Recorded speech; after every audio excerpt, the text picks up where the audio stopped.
Good afternoon, everyone. How is everyone doing today? My name is Craig DeLuz, and I would like to welcome you to the Thirsty Thursday edition of The Rundown. But now, as you all know, I do not do this program by my lonesome. No, you get assistance from me. My name is Mike Peworski. I'm coming to you from the East Coast. That's the coast with the most, as we've proven time after time.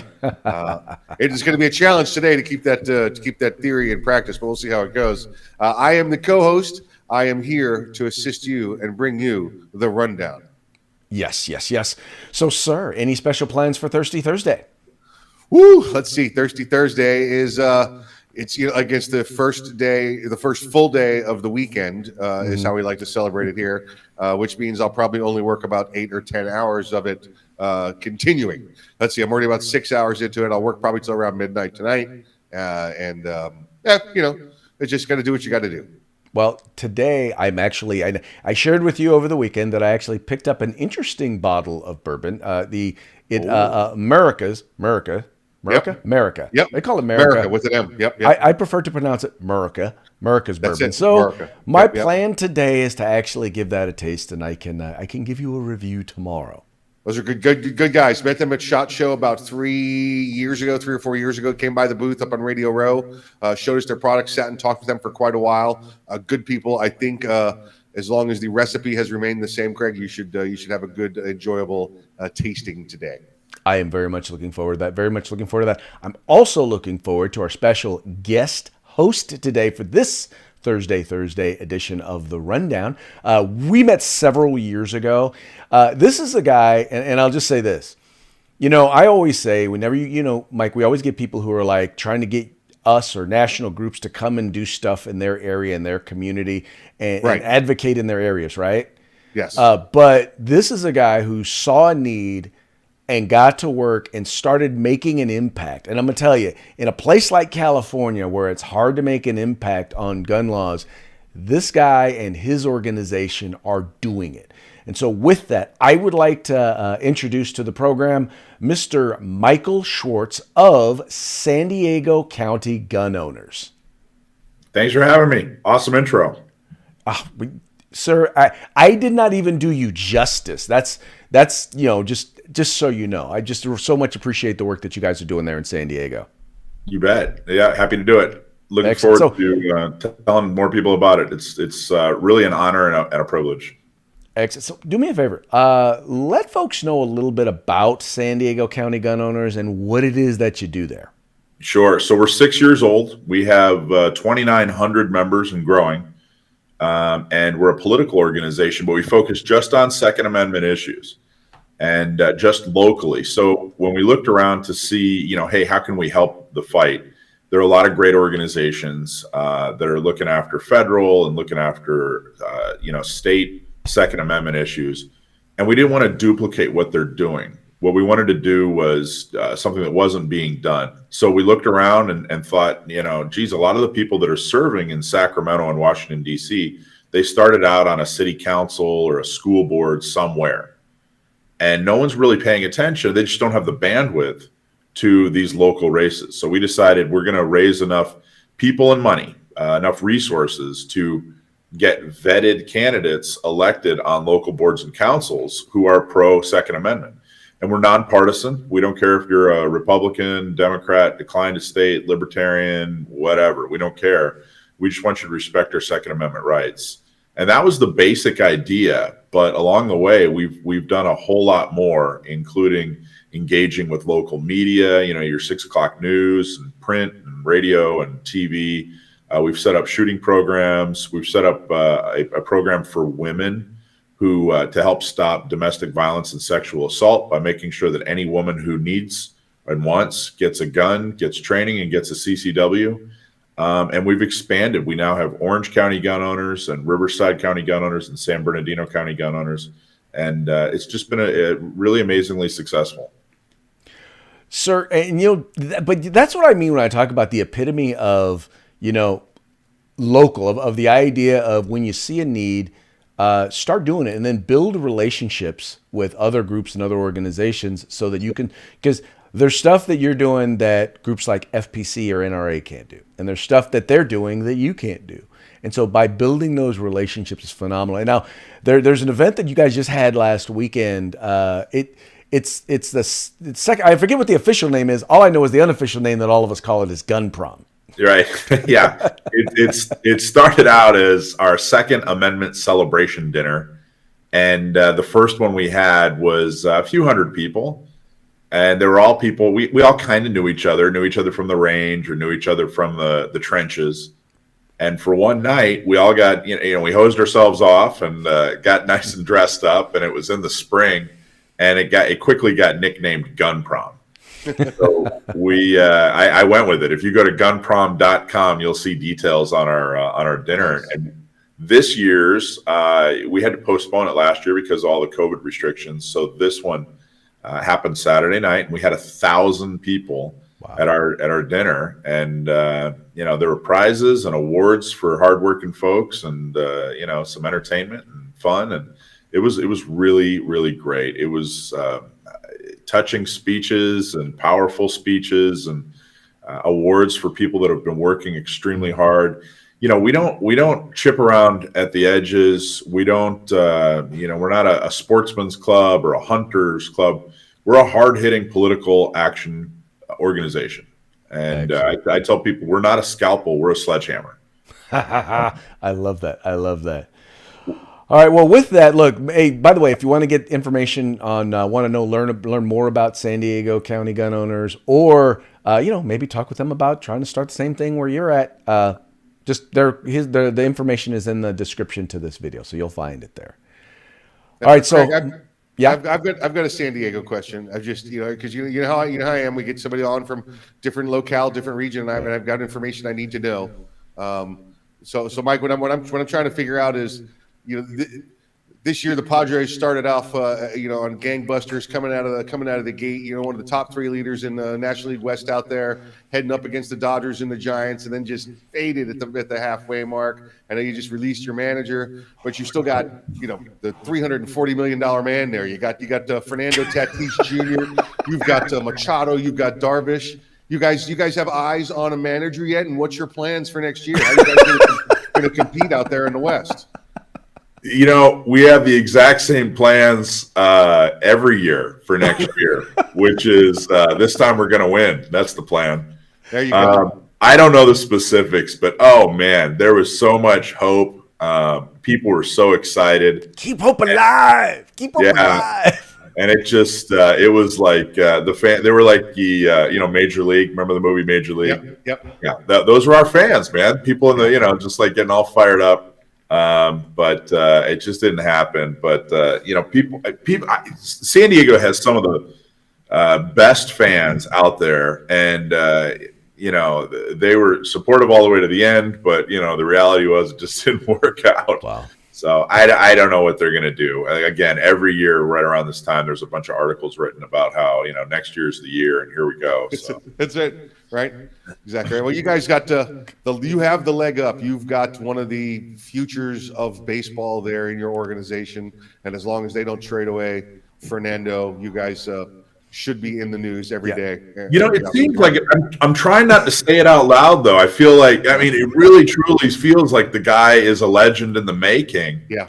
And but I also feel like if we talk about it, it'll he's gonna get hit by a bus tomorrow or something. Yeah, because he seems to be a little more fragile, than he should be. We have invested entirely too much time talking baseball. Oh, sorry. No, we have not. We could put the guns off and talk baseball. All right, Craig. I'll let you take us into the next story. I know you like the next story, Craig. Okay, so this is a story that I picked out. So I was listening to this on a local radio show, and it gave me a chance to go ahead and actually encourage me to go ahead and read the article over there at the Atlantic. So here's the story.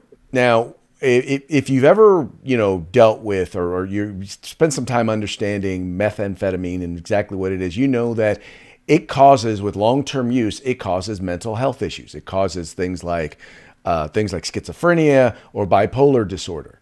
Well, there's because of the inability or how hard it is to get ephedrine, which is kind of one of the key ingredients that used to go into meth. And anyway, but it's one of the main ingredients. So they've actually started using a chemical known as P2P. And if you've watched Breaking Bad, you've heard of P2P before. But it's a chemical that they can use. It's easier to get that helps them to create meth. Well, what they're finding is, and what this study is basically this is an article outlining kind of the studying of this P2P meth over the last decade, and they found that it's gone from the usage of it causing mental health, taking years, to it literally taking weeks and months. And what this article does is it points to the increase in the P2P meth being the drug of choice, and how it is actually at the core of the dramatic increase in homelessness in these United States. It's really crazy because, you have liberals all want to go and talk about, it's the price of housing, and it's, people losing their jobs and income inequality. But really what we're finding is, it's what most of us have kind of come to believe, is that it's both a mental health issue, but it's also fueled by a drug addiction issue. Well, let me, Mike, let me let you take this first. I think my opinion is a little bit different than Craig's on this, so I'll let you guys jump off, and then maybe I can give you mine and we can fight about it.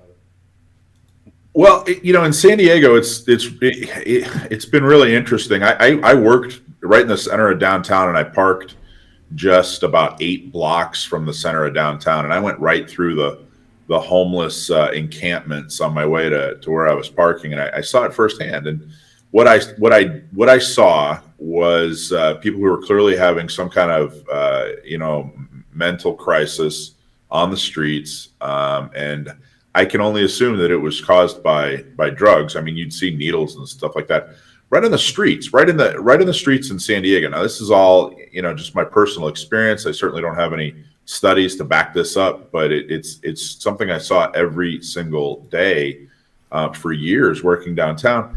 And you read in the papers that, hey, we need affordable housing. Well, I really don't. The homeless people I saw, which when I say homeless people, I'm not talking 2 or 3. These were dozens and maybe into the hundreds, and they, it's not like they were just looking for an affordable pad. It was a true crisis. So I don't really, what I haven't really truly seen is, and I don't know, there are a lot of numbers to back this up. I haven't really seen that it truly is a matter of, hey, there's some people down on their luck and they just can't afford a home.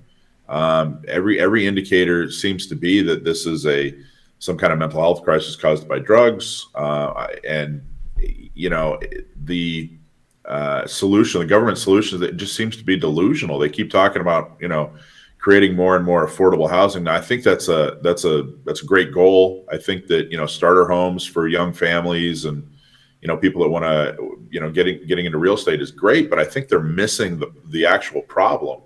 And I don't know, the drug problem in the United States is the solution is way above my pay grade. It has really gotten out of control. Yeah, I think this is a couple of different things we're looking at, Craig, here, and it's ironic the ties to the Breaking Bad in there with the methodology for creating this new type of meth. That was pretty interesting in the story. But I'll tell you, listen, the drugs now, Craig, are. Is this meth more powerful than the meth of 20 years ago? Yes, absolutely. Is heroin more powerful than it was 20 years ago? Of course. Even the marijuana is, because now that it's becoming legal in many jurisdictions, they're finding ways to get more power out of it so they can cut it back and make more money off of it. So even as things as subtle as the marijuana have become more powerful and mind altering. I think a lot of the homeless problem, when you look around the country, you see the larger homeless camps, the larger homeless shelters are in those cities, again, that have those liberal policies that allow for the homeless population to exist, where the solution becomes, like we see in New York City, let's give every homeless person a place to live. Whether that's the city occupying hotels and apartment buildings, their solution was to just put them somewhere, to basically hide them off the street inside of a building. Well, guess what happens when you start to give free things away to people that refuse to earn anything, Craig? This is why we don't feed animals at the park, right? Because then they get used to it and they won't work for their food. This is what's going on in many major metropolitan liberal cities. You come to the Republican-controlled cities, you come to the conservative-controlled cities, and you do not see that same extent of homelessness that you see where the two of you gentlemen live. Okay, we don't have that here in the conservative lands. All right. The other thing that's in there, and I'm telling you, that's going to make this even worse, is the veteran population, the veteran homeless population. Now we have a huge population we know of, the entitled generation. Well, you know what? It's too hard for me, so I'll just let the government provide. Well, we've lost the conservative leadership in the White House. We've lost the support of the military from this administration. That is clear.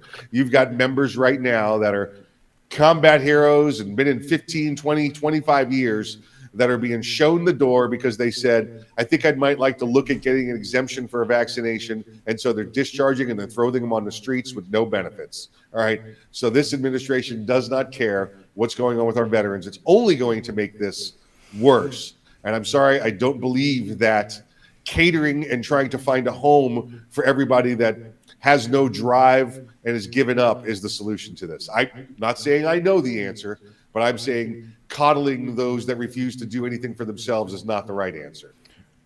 I don't think at least you don't get any disagreement from me at all. All I'm pointing to is just looking at part of the thing is people don't want to acknowledge that that drug addiction is a major issue. It's leading to the crime issue, and the fact that we don't want to stigmatize people who are homeless as being drug addicts when in several cities they've done studies and they've determined that 90% of the homeless people, and when I say homeless, I mean the people who are on the streets, are in fact drug addicted. And by the way, a huge majority of them have multiple run-ins, meaning they've been confronted by, arrested by, and then released by law enforcement multiple times. Yeah. There's links there. And if we don't deal with, and by the way, and then you also have law enforcement folks who will tell you, look, the only time these folks clean up is when they're put in jail, when they're put in county jail and they don't have access to the drugs that they have access to on the streets. That's when they, in fact, clean up. But we don't want to stigmatize folks. But in not stigmatizing them, we're also not helping them. Yeah, but do drugs cause homelessness?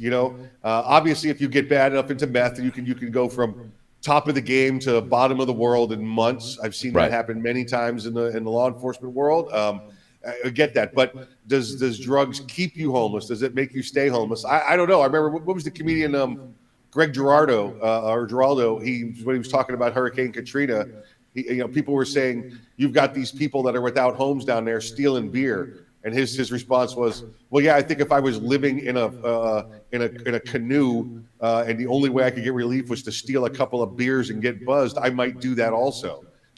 Is that the reason for the homelessness, doing the drugs? Is it because, listen, everybody has turned their back on me and I'm living here in the alley and I'm either getting, bit by rats or raped by some lunatic. Maybe I want to have a little meth to release for a little while. I don't know. I don't know which one causes the other, but I know the current solution that we have in place in liberal cities does not work. Right. Listen, and the toleration that we have in the more conservative towns, I can say that the homelessness problem here is 10 times what you have out there in California, or 10 times less than what you have there in California. What I will say is this: you're right. This could potentially be a chicken and the egg conversation. And my whole thing is I don't know that one causes the other. What I know is that they are linked, and you cannot fix one without fixing the other. I do kind of wonder sometimes if maybe, drugs is not the problem, but it's the symptom. And, I wonder if it's too deep to wonder why so many people have a need for drugs and why so many people have a financial need to sell drugs.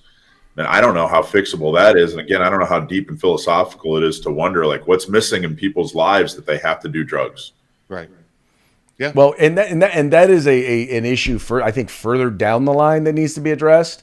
But right now in crisis mode, we got to figure out how do we address the issue that right now seems to be exploding, in particular in America's major cities, and is, by the way, starting to spill out even to suburban communities. Yeah, I think that short-term answer might have to be, and listen, you've got a lot of other problems you've got to address, like you have zero bond issues out there right now, or zero bail issues. You break the law, you go to jail. Does that increase the jail population? Sure, it does. But you know what? You take the money that you were giving to give free things to the homeless, and you now put it towards their reintroduction to society classes back in jail. I don't know, Craig. Again, I don't have the playbook in front of me, but I can tell you where we have a law and order society, we have less homeless. I'll tell you, one of the things, there was a special that I saw about a year or so ago where they were talking about this in Seattle, and what they were comparing it to a pilot program that was done somewhere in Rhode Island, where if you got picked up, you were a drug addict, you had one or two choices. You either went to jail, or you went to a prison facility that was modified to be a drug rehabilitation center. You did one or the other. Yeah. But you weren't just it wasn't just, okay, well, we're just going to let you back out on the streets. I don't know if the program is still up and running, but at the time, what they found tremendous success with reducing the homeless population. So I don't know if they're still doing it. I don't know what the modern, what the current status of it is, but they did demonstrate that sometimes forcing folks to get help, at least temporarily, can alleviate their situation. At least clear their minds so that they can start to figure out if they're going to be productive members of society or not. Sounds like a good plan to me. Let's give it a shot. All right. Well, why don't you go ahead and lead us into our next story? Woo, our good friend, the Attorney General in Louisiana, Jeff Landry. Jeff Landry is the Attorney General in Louisiana. Now, Craig, we recently saw this in Texas.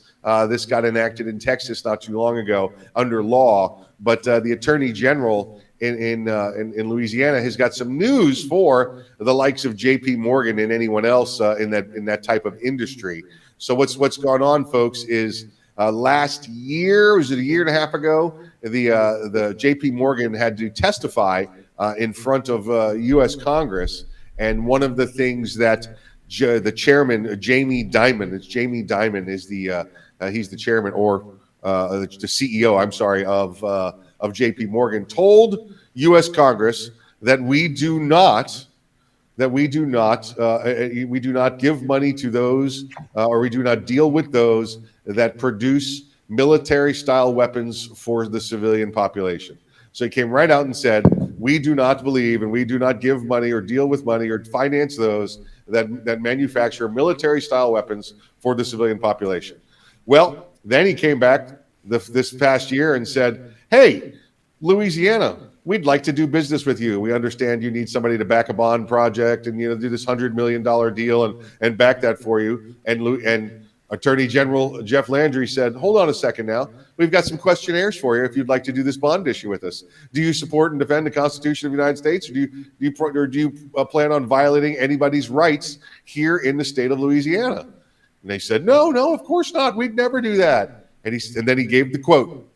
And he's presented the quote to J.P. Morgan. He's presented the quote to Jamie Dimon there at J.P. Morgan, and is awaiting their response to find out what they meant by, no, we do support the Constitution and we'd never violate anybody's rights. Oh, except for, the right to protect themselves, the right to keep and bear arms. So we're kind of in a holding pattern waiting for J.P. Morgan in Louisiana. And it's going to be fun to watch, exciting to watch. Yes, it will definitely be interesting to watch. And it's, once again, and I've said this a number of times, we should not be discriminating against individuals. We shouldn't allow businesses to discriminate against individuals who are seeking to do nothing more than facilitate the exercising of a constitutional right.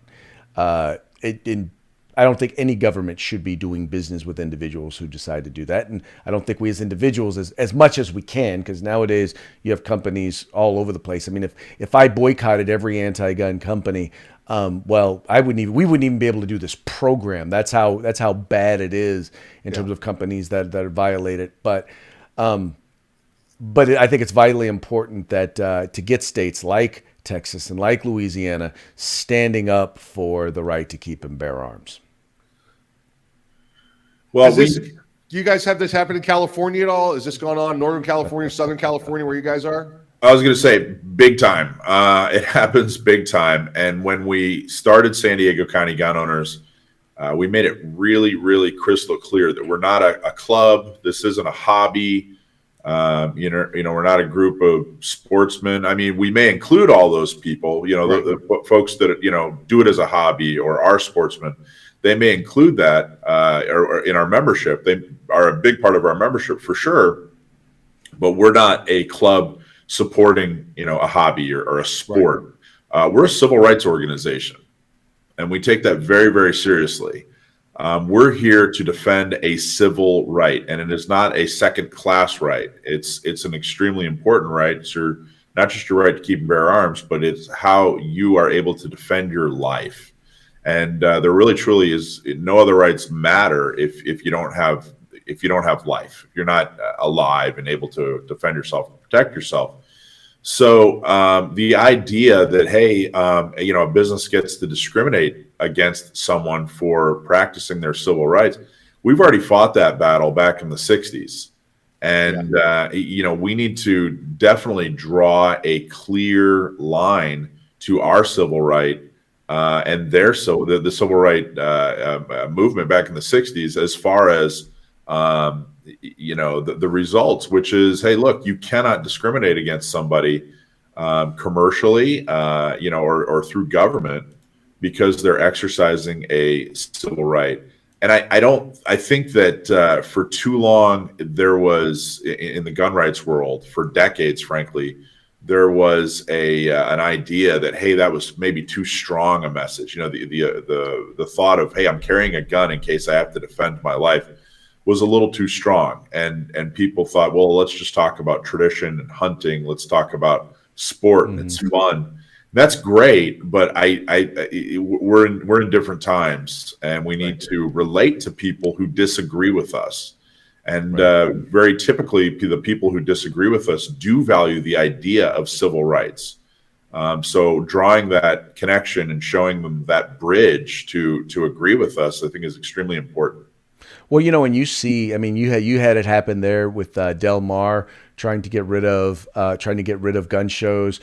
We've seen it at the Cow Palace in San Francisco, where there is absolutely no place within all of the city or county of San Francisco for individuals to be able to purchase firearms. So the gun shows at the Cow Palace are literally the only opportunity that someone who doesn't have the ability to get out of the city has to actually be able to go and facilitate the exercising of a constitutional right. It is beyond crazy. And you've got businesses after businesses that are going against our rights, and governmental entities are making it easier for businesses to be able to violate our constitutional rights. And it's important that we stand up, and that's why I appreciate what this AG is doing, and I appreciate the work that once again the groups like San Diego County Gun Owners are doing to hold folks accountable. That's it. Craig, Mike, let's roll into our last topic here. We don't want to keep the folks around for too much longer today. We talk about vaccines and vaccine mandates, and one of them out there is in California. Let me give you guys quick facts here and get some opinions from you. We know that Southwest Airlines, remember it was a week ago, 2 weeks ago, they were having weather delays in the clear air out there out west, and something like 3,000 to 5,000 flights canceled over this. And why is there an estimate there of 3,000 to 5,000? Because I think there were a couple of weather delays in there, but they're not sure which ones were legitimate or not. November 24th, Southwest has said that's your deadline. You've got to get your vaccination or you become an unpaid employee.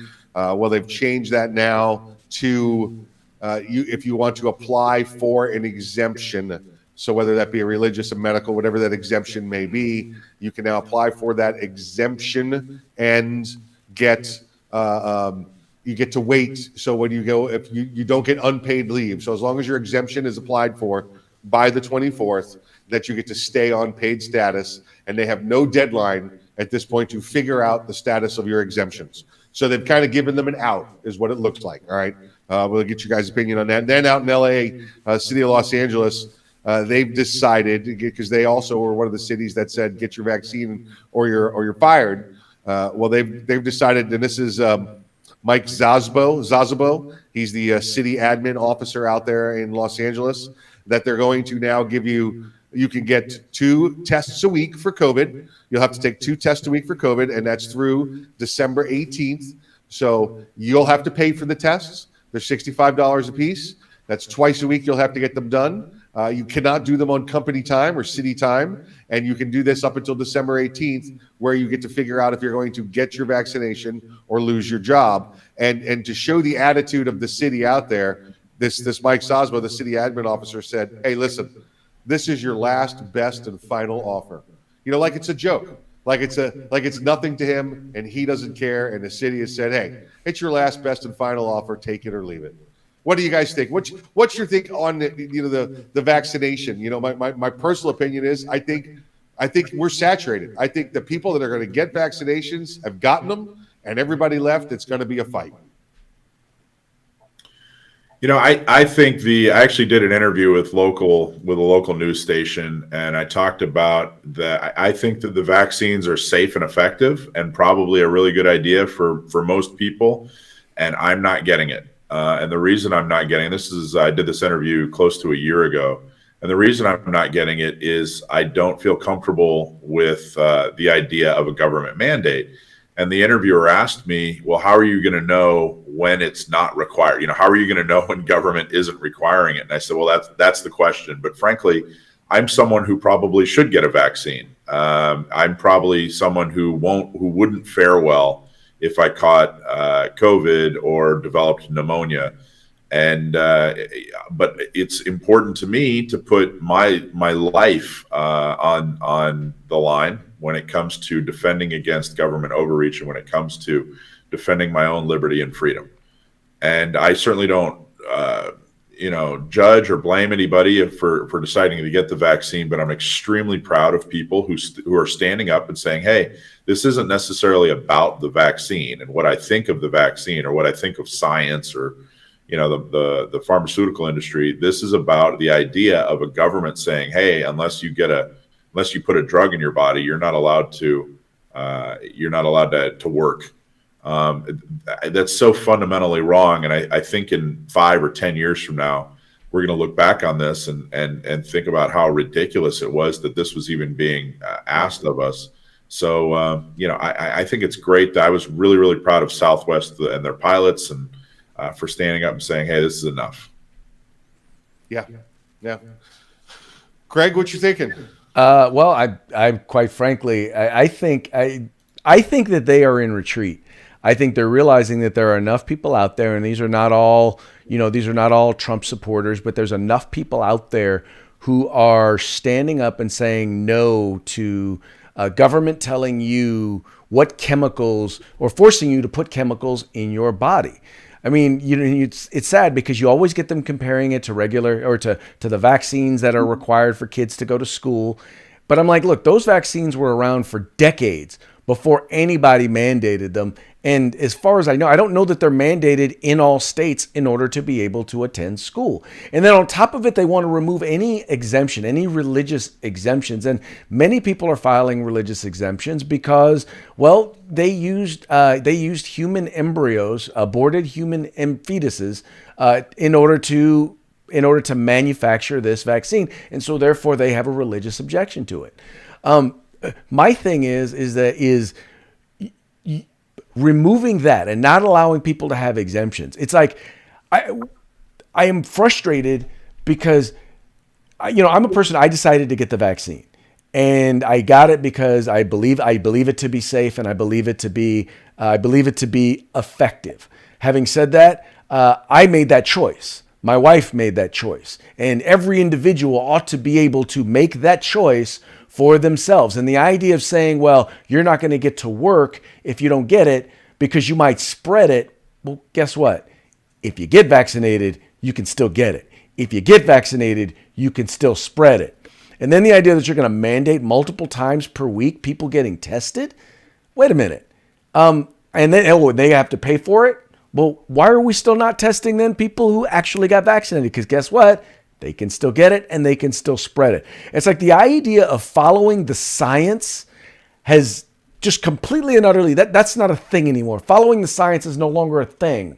We're now going to ignore science in order to implement government will. And now what you're seeing them say, well, they're already rolling out plans to vaccinate between the 5-year-olds and 19-year-olds. Now, let me tell you this, Mike, and I just got some new data. Guess how many people have died from under the age 19 and under? How many people have died from COVID since the beginning?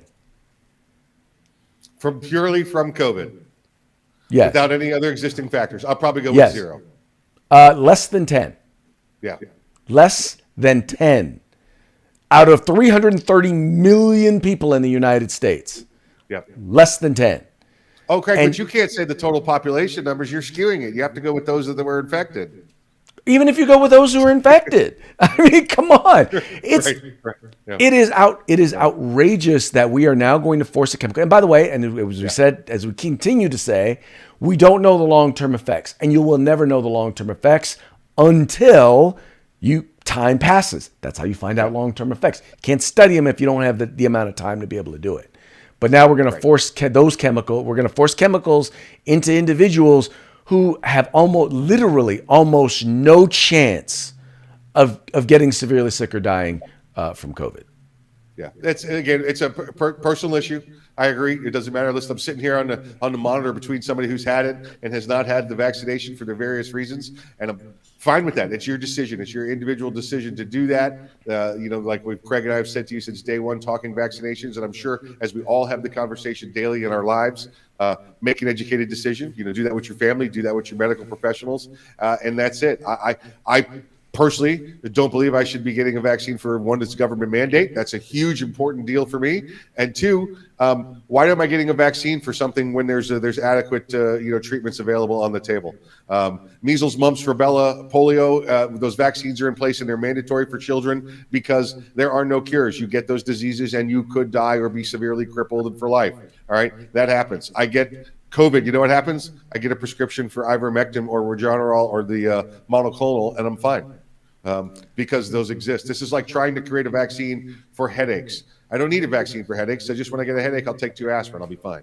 Oh, but let us not forget natural immunity, which is completely and utterly disregarded in any of these mandates. Yeah, exactly right. So.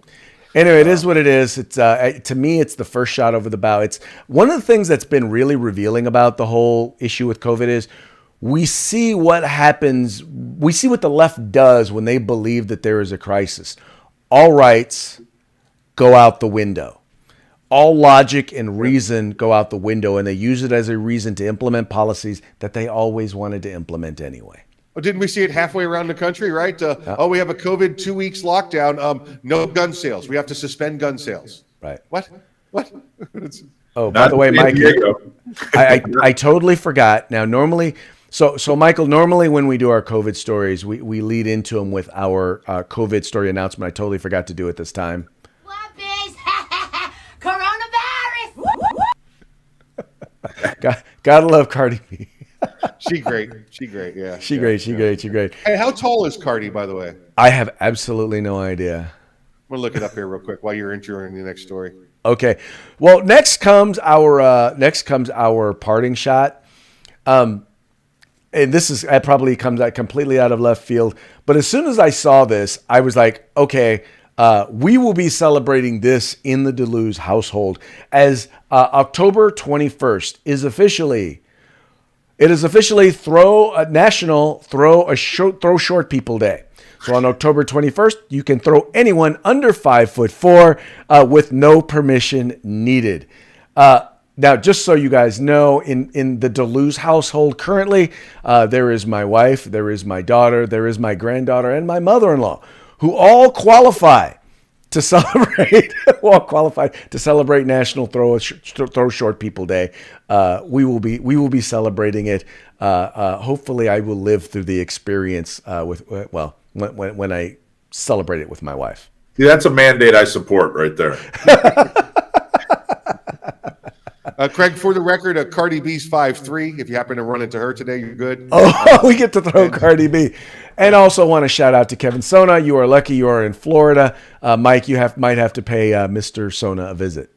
He's probably chained himself down to the ground today in anticipation. of this opportunity. But Craig, you listen. You may want to change your address or something like that now that you've admitted on the broadcast that you're going to go commit domestic violence and elderly abuse at your house. Well, I didn't say I would throw them and hurt them. I just, it's a good thing that there's no bail requirements there anymore. Yes, that is, by the way, folks, that is all a joke. It is all a joke, just in case, someone is out there watching and, I don't want Popo showing up to my house. All right. Before we go, Mr. Schwartz, why don't you let folks know how they can find out, once again, follow the work that you're doing down there in San Diego. If you go to San Diego County Gunowners.com, you can sign up for our email list. You can join, become a member, give us a donation, and help support the important work we're doing. And just see everything. Nothing's a secret. We're an open book. So check out our website. Everything that we do is explained. San Diego County Gunowners.com. Excellent, sir. Excellent, sir. And Mikey, why don't you give a shout out to our sponsors? Hold on. San Diego County Gunowners.com. I'll be on there today joining up as a member. I'll be your Florida presentation at the San Diego County Gun Owners. So thank you. I'll be on there soon. I say shout out to our good friends at Grid Defense and Guerrilla Manufacturing. Grid Defense, Guerrilla Manufacturing. You need some America's rifle parts. You look these two guys up, and they will get you anything you need as long as it doesn't have a serial number on it, because they don't do that part of it. So they get you the other 99% of what you need. So check them out today if you want some stuff for your AR. Excellent. Folks, please remember to check out also California Republican Assembly. It is the largest and fastest growing conservative grassroots organization in the state of California, helping to elect conservative Republicans. They are what I like to call the Republican wing of the Republican Party. So check them out today. That's the California Republican Assembly. Their link is in the description to this video. Well, folks, it has been a lot of fun, but it's come to an end, at least for today. So very much, Mr. Schwartz, appreciate you coming on the program. Mikey, appreciate you. I'll see you tomorrow for Freed Back Friday. Woo-woo. Right, folks, remember, please like, share, and subscribe, and tell your friends about The Rundown. It is the place to be. 2 p.m. Pacific, 5 p.m. Eastern. It is the place to be on YouTube and Facebook. Day.